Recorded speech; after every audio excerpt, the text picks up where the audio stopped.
A ship in port is safe, but that's not what ships are built for. Every year, ships come through the port of Rotterdam in need of urgent, critical repair. Some ships must wait weeks while replacement parts are sourced from somewhere around the world. Others take on the massive expense of warehousing a huge variety of spare parts at different ports. Soon, this will all change. FARO and Autodesk, the global leaders in 3D measurement hardware and software, have developed tools to inspect additively manufactured components.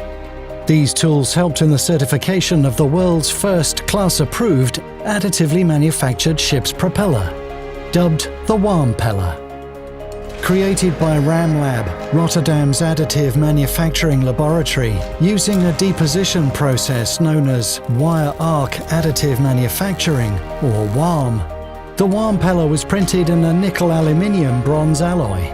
By producing spare parts nearer to where ships are repaired, a ship's downtime can be reduced from weeks to days.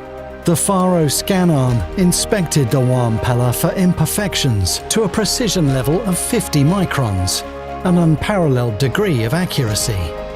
Data from the FARO ScanArm was evaluated by Autodesk's PowerInspect 3D measurement and metrology software, which verified that the WAAMpeller was built according to design and distortion-free, showing that additive manufacturing can make propellers quickly, on demand, and to specification.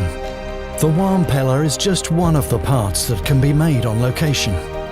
FARO's measurement tools and Autodesk software were instrumental in this process and can verify the geometry of other additively manufactured components, so replacement parts can be certified and ships can get back on the sea.